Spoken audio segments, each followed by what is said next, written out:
2 किलोच्या प्रमाणात झणझणीत असं कुकरमध्ये आपण झटपट असं चिकन बनवणार आहोत आणि त्याचबरोबर आपण मालवणी कोंबडी वडी पण बनवणार आहोत।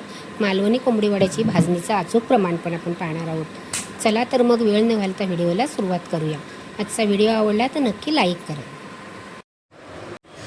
इथे मी 2 किलो चिकन घेतलेलं आहे, त्याला स्वच्छ असं साफ करून धुवून घेतलेलं आहे। सर्वप्रथम चिकनला मसाले लावून ठेवायचे आहेत। 1 टीस्पून आलं लसूण मिरची कोथिंबीरची पेस्ट, पाव टीस्पून हळद आणि थोडंसं अर्धा चमचा असं आपल्याला मीठ पण घालायचं आहे आणि अर्धा लिंबाचा रस घालायचा आहे। सर्व साहित्य आपल्याला चिकनला व्यवस्थित असं चोळून ठेवायचं आहे। जेवढा वेळ असेल ना तेवढा वेळ याला झाकून ठेवायचं आणि याच्यासाठी लागणारा मसाला तयार करायचा आहे। 4 कांदे 1 चमचा तेलावर खरपूस असे मी भाजून घेतलेले आहेत। चांगला कांदा भाजायचा आणि 2 वाट्या सुकं खोबरं आहे ते पण आपल्याला खरपूस असं भाजून घ्यायचं आणि काढून घ्यायचं। मी माझा एक अनुभव सांगते, जेवढं कांदा खोबरं तुम्ही चांगले भाजणार ना तेवढी चिकनला चव चांगली येते। खोबरं आपलं चांगलं खरपूस भाजून झालेलं आहे, त्याला काढून घ्यायचं। व्हिडिओमध्ये जरी तुम्हाला खोबरं असं कमी भाजलेलं दिसत असलं ना तरी चांगलं भाजलेलं असं भाजून घ्यायचं। त्याच्यामध्ये आपल्याला थोडीशी कोथिंबीर पण घालायची आहे। चिकन करा नाही तर मटण करा, त्याच्यासाठी लागणारा गरम मसाला आहे ना तो ताजा ताजा बनवायचा, म्हणजे चव चांगली येते। खडे मसाले भाजायचे आहेत, म्हणजे गरम मसाला 1 चमचा धणे, अर्धा चमचा काळी मिरी, 1 काळी वेलची, 1 हिरवी वेलची, थोडीशी दालचिनी, पाव चमचा शहाजिरं, अर्धा चमचा बडीशेप आणि जावित्री सुवासिक असते थोडीशी घ्यायची आणि थोडा अर्धा नागकेशर हे आपल्याला भाजून घ्यायचे। ते अर्धे भाजले ना की त्याच्यामध्ये खसखस घालायची, 1 चमचा 3 लवंग पण घातलेले आहेत, सांगायला विसरले। कोकणी गरम मसाला कसा करायचा ना तो मी प्रमाणासहित व्हिडिओ शेअर केलेला आहे, नक्की बघून घ्या। खडे मसाले चांगले भाजून झालेले आहेत, त्यांना काढून घ्यायचे, जास्त भाजायचे नाहीत नाहीतर राखट अशी त्याला चव येते। आलं लसूण मिरचीची आपण अलगचे पेस्ट करणार आहोत आणि कांदा खोबरं आणि कोथिंबीर आहे ना ते आपण खडे मसाल्याबरोबर वाटणार आहोत। पण खडे मसाले पहिले आपण थोडेसे साधारण बारीक करून घ्यायचे आणि त्याची काळी वेलचीचं साल मी काढून टाकलेलं आहे आणि नंतर त्याच्यामध्ये आपल्याला कांदा खोबरं घालायचं आहे। लागलं तर तुम्ही पाणी घालून मसाला वाटू शकता। आम्ही पाणी घालूनच वाटलेला मसाला आहे, मस्त असा मसाल्याला सुवास सुटलेला आहे। आता आपण झटपट असं कुकरमध्ये 10 मिनिटामध्ये तयार होणारं 2 शिटीत तयार होणारं चिकन करणार आहोत। कुकर गरम झाला की 2 चमचे तेल घालायचं, छोटासा 1 कांदा बारीक चिरून घालायचा फोडणीसाठी। कांदा चांगला नरम पडला ना की त्याच्यामध्ये 1 टीस्पून असे आपल्याला आलं लसूण मिरची कोथिंबीरची पेस्ट घालायची आहे, कारण आपण चिकनला पण लावलेली आहे आणि चांगल्या लसणीचा उग्र स्वाद जाईपर्यंत परतून घ्यायची। कांदा आपला चांगला गोल्डन ब्राऊन झाला पाहिजे, असा गोल्डन ब्राऊन झाला की त्याच्यामध्ये आपल्याला कांदा खोबरं खायच्या चमच्याने इथे मी 2 चमचे मालवणी मसाला आणि 2 चमचे काश्मीरी लाल मिरची पावडर घातलेली आहे। तुम्हाला जर तिखट पाहिजे असेल जास्त ना तर तुम्ही अजून थोडासा मसाला वापरला तरी चालेल। त्याच्यामध्ये हे आपलं चिकन घालायचं। हिरवी मिरची पण वाटलेली आहे, कढी मसाले पण आहेत, त्या अंदाजाने आपण घरचा लाल मसाला घालायचा आणि चांगलं मिक्स करून घ्यायचं। एक 2-3 मिनटं चांगलं चिकन पहिलं परतून घ्यायचं आहे। नंतर आपण जे वाटलेलं वाटण आहे ते वाटण लावायचं। तुम्हाला जेवढा रस्सा करायचा असेल ना तेवढं वाटण लावायचं। मी इथे थोडंसं वाटण शिल्लक ठेवलेलं आहे। वाटण घातल्याच्यानंतर परत आपल्याला एकदा चांगलं व्यवस्थित असं मिक्स करून घ्यायचं आहे। पटकन लगेच पाणी घालायचं नाही आहे। चांगलं मिक्स करून झाल्याच्यानंतर त्याच्यावरती आपल्याला कुकरचं झाकण ठेवायचं असं उलटं आणि त्याला स्वतःचं अंगचं पाणी सुटेपर्यंत परतून घ्यायचं आहे। बघू शकता त्याला कसं पाणी सुटलं आहे ते। तुम्हाला जेवढा रस्सा करायचा असेल ना तसं त्या अंदाजाने पाणी घालायचं। इथे मी मिक्सरचं भांडं धुवूनच पाणी घातलेलं आहे, म्हणजे आपण मसाला वाटला ना त्याचंच भांडं धुवून तर पाणी घातलेलं आहे। जेवढा रस्सा पाहिजे तेवढं पाणी घालायचं। कुकरमध्ये चिकन शिजायला वेळ लागत नाही, त्यावर शिजण्यासाठी 1च वाटी पाणी घालायचं। तुमची जेवढी माणसं असतील ना तेवढ्या वाट्या तुम्ही इथे पाणी घालायचं आहे रस्स्यासाठी। जास्त पाणी घातलं ना तर खूप होणार। मग त्याच्यामध्ये चवीप्रमाणे मीठ घालायचं।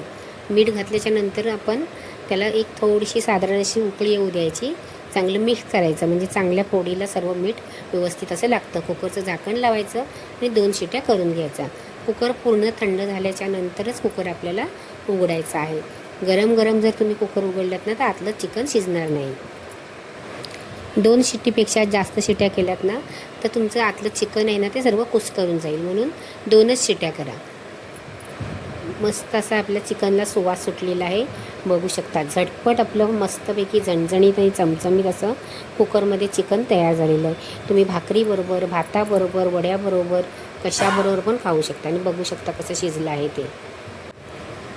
तुम्हाला जर एकदमच सुक्कं करायचं असेल ना तर याच्यामध्ये 3च वाट्या पाणी घालायचं आणि कुकरच्या 2 शिट्या करून घ्यायच्या. आता आपण मालवणी कोंबडी वड्याची भाजणी करणार आहोत एकदम अचूक प्रमाणामध्ये. वड्यासाठी तुम्ही जे साहित्य घेणार ना तर एकाच भांड्याने तुम्ही सर्व साहित्य घ्यायचं, म्हणजे तुमची परफेक्ट अशी भाजणी तयार होईल. इथे मी 4 वाट्या तांदूळ घेतलेले आहेत, ते स्वच्छ धुवून सुकवून घेतलेले आहेत. पाव वाटी आपल्याला गहू घ्यायचे आणि पाव वाटी जोंधळे घ्यायचे म्हणजे ज्वारी घ्यायची आहे. तांदूळ, गहू आणि ज्वारी हे आपल्याला साहित्य भाजायचं नाही. इतर साहित्य आपण जे घेणार आहोत ना ते साहित्य आपल्याला भाजून घ्यायचं आहे. पाव वाटी धणे, 1 चमचा काळी मिरी, 5 ते 6 लवंग, अर्धा चमचा मेथी आणि 2 चमचे बडीशेप, अर्धी वाटी उडदाची डाळ, अर्धी वाटी चणा डाळ आणि 1 वाटी पोहे आणि आपले खडे मसाले. हे सर्व साहित्य आपल्याला भाजून घ्यायचं आहे. तवा गरम झाला की चणा डाळ भाजायची आहे. चणा डाळ आणि उडदाची डाळ एकसाथ भाजायची नाही. चणा डाळ थोडी भाजली ना की नंतर मग उडदाची डाळ घालायची, कारण चणा डाळ जाडी असते, तिला भाजायला वेळ लागतो. जास्त भाजायची नाही, साधारण भाजून झाली की काढून घ्यायची. आणि हे खडे मसाले आहेत ते आपण आपल्याला साधारण असे गरम करायचे. जास्त करपवू नका, नाही तर धुरकट्याचा सुवास येतो. गॅस बंद करायचा आणि मेथी घालायची. मेथी भाजायची नाही, नाही तर कडू होते. आपले चांगले व्यवस्थित असं गरम झालेलं आहे, काढून घ्यायचं. सर्व साहित्य थंडगार करायचं आणि आपल्याला 1 वाटी पोहे आहेत ना ते पण चांगले कुरकुरीत होईपर्यंत भाजून घ्यायचे आहेत. आणि पोहे पण त्याच्यामध्ये काढायचे आणि मिक्स करायचं. आणि थंड झाल्याच्या नंतर चक्कीमध्ये आपल्याला दळायला द्यायचे आहेत. दळण जाडसर असं दळून आणायचं, जास्त बारीकी नाही आणि एकदम जास्त जाडही नाही. पण वड्यांसाठी दळण ना थोडं रवरवीत पाहिजे, म्हणजे वडे चांगले होतात. त्याच पिठाचे आज मी तुम्हाला वडे करून दाखवणार आहे. हे त्याच्यामध्ये छोटा पाव चमचा हळद, थोडी जराशी चवीप्रमाणे मीठ, छोटा 1 कांदा आहे तो किसून घालायचा, म्हणजे वड्यांना चव चांगली येते, वडे नरम राहतात. आणि चांगलं पीठ गरम पाण्यामध्ये आपल्याला भिजवून घ्यायचं आहे. इथे गरम पाणी करून घेतलेलं आहे, थोडं थोडं करून घालायचं, एकसाथ घालायचं नाही. आणि घट्टसर असं आपल्याला भिजवून घ्यायचं. तुमच्याकडे वेळ असेल तर तुम्ही झाकून ठेवायचं, मी लगेच करणार आहे. इथे कॉटनचा कपडा घेतला आहे, त्याला ओला करून घेतला आहे. त्यातलीच 1 गोळी घ्यायची आहे आणि वडा आपल्याला थापून घ्यायचा आहे. जास्त एकदम पण पातळ नाही आणि एकदम जाडा पण नाही. जाडे करू नका, जाडे चांगले फुलतात पण खायला मजा येत नाही. असेच आपल्याला मध्यम असे वडे थापून घ्यायचे. वडे तळण्यासाठी ना तेल चांगलं कडकडीत गरम करायचं आणि वडे दोन्ही साईडने खरपूस असे आपल्याला भाजून घ्यायचे आहे. ह्या पिठाचे वडे खूप छान होतात, चवीला पण छान लागतात, नरम पण राहतात. तेव्हा नक्की एकदा तुम्ही अशा पद्धतीने वडे करून बघा. आजची जर तुम्हाला ही वड्याची रेसिपी आणि कुकरमधलं चिकन आवडलं तर नक्की लाईक करा. आजची जर ही साधी सोपी कुकरमध्ये बनवलेलं चिकन आवडलं तर नक्की लाईक करा, कमेंट करा, तुमच्या मित्रमंडळींना शेअर करा. गार्लिक बटर चिकन आहे, त्याचा व्हिडिओ लवकरच येणार आहे. वेळात वेळ काढून तुम्ही माझे व्हिडिओ बघता त्याबद्दल मी तुमचे खूप खूप मनापासून आभार मानते. थँक्यू.